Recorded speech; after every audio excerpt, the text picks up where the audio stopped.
And ఈ Malkajgiri segment mini India అనేసి అంటారు కదా. సో చాలా వరకు అంటే అక్కడ మేము సర్వేస్ చేసినప్పుడు కానీ పబ్లిక్ బైట్స్ కోసం వెళ్ళినప్పుడు కానీ సో అక్కడ ఎట్లుందంటే ఓవరాల్గా చూసుకుంటే మ్యాక్సిమం ఇటు బీజేపీకి సపోర్ట్ ఉందని చెప్పేసి ఇప్పటివరకు మేము చేసిన సర్వేలో మాకు తెలిసింది.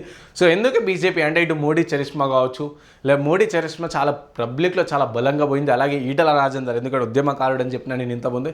సో ఉద్యమకారుడు తెలంగాణ బీఆర్ఎస్ ప్రభుత్వం ఉన్నప్పుడు సో మంత్రిగా వివరించింది, దాని తర్వాత బీజేపీలోకి పోయారు.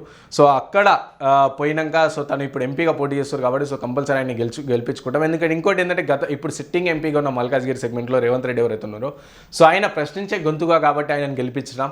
కానీ ఆయన గెలిచినాక ఒక్కసారి కూడా మల్కాజ్గిరికి రాలేరు, మల్కాజ్గిరికి ఏ పనులు చేయలేరు అని చెప్పిన పరిస్థితి, అంటే ప్రజలు చెప్తున్న పరిస్థితి. కావాలంటే మీరు మా ఛానల్లో వీడియోలు కూడా ఉన్నాయి, సో వీడియోలు కూడా చూడొచ్చు. అండ్ ఇంకో ప్రశ్న నేనేమడిగినా అంటే వాళ్ళకి అసెంబ్లీ సెగ్మెంట్లోనే గెలవలేరు, ఇప్పుడు ఎంపీ సెగ్మెంట్లో గెలుస్తారా అంటే మీరేమంటారు అని చెప్పేసి అడిగినా. సో అప్పుడు ప్రజలు ఏం చెప్తున్నారంటే అసెంబ్లీ సెగ్మెంట్లో ఏదైతే ఉందో సో అప్పుడు హుజురాబాద్ తన కంచుకోట, ఇక ఆ ప్రజలు ఏదో తప్పు అయిపోయింది అండ్ దాని తర్వాత గజ్వేల్లో కేసీఆర్ చాలా తక్కువ మార్జిన్తో ఓడిపోయారు. అక్కడ కేసీఆర్పై చాలా తక్కువ మార్జిన్తో ఓడిపోయారు. కానీ ఆ ఓటమిని మేము ఒప్పుకోము, ఇప్పుడు ఈటలని ఎలాగైనా సరే మల్కాజ్గిరి సెగ్మెంట్లో గెలిపిస్తాం అని చెప్పేసి చాలా బలంగా చెప్తున్న పరిస్థితి. అండ్ అక్కడే ఇంకోటి ఏంటంటే ఇటు ఆపోజిషన్ పార్టీకి సంబంధించి ఇటు సపోజ్ కాంగ్రెస్ పార్టీ నుంచి ఎవరైతే సునీతా మహేందర్ రెడ్డి ఉన్నారో సో వాళ్ళు అక్కడ గతంలో చూసుకుంటే బీఆర్ఎస్ పార్టీ నాయకులు ఎవరైతే ఉన్నారో వాళ్ళందరూ కాంగ్రెస్ పార్టీలో జాయిన్ అయిపోయారు. సో కాంగ్రెస్ పార్టీలో జాయిన్ అయిపోయి సునీతా మహేందర్ రెడ్డికి సపోర్ట్ చేస్తున్న పరిస్థితి. కానీ ఈ మధ్యలో చూసుకుంటే మన రీసెంట్గా ఇంటర్వ్యూ నేను కూడా చూసిన, అండ్ చాలామంది అటు మల్కాజ్గిరి పబ్లిక్ కూడా చాలామంది వాళ్ళే నాకు చెప్పారు అన్న ఈ ఇంటర్వ్యూస్ చూడు అని చెప్పారు.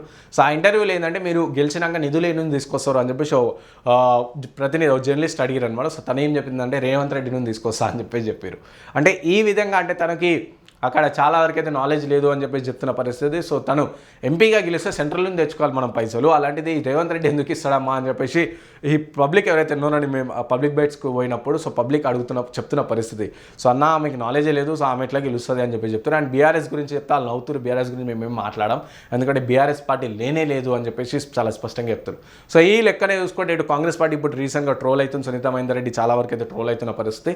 సో అక్కడ ఉన్న ఇంకో బీజేపీకి సంబంధించి ఈటల రాజేందర్ గారి ఆల్మోస్ట్ గెలుస్తారని చెప్పేసి చాలా వరకు పబ్లిక్ కూడా ధీమా వ్యక్తం చేస్తారు. సో కాబట్టి అంటే ఇప్పటివరకు ఉన్న అప్డేట్ ఇది అనమాట. సో ముందు ఇంకా సర్వీస్ చేస్తాం, ఇంకా అప్డేట్ మీకు ఇస్తూనే ఉంటాం.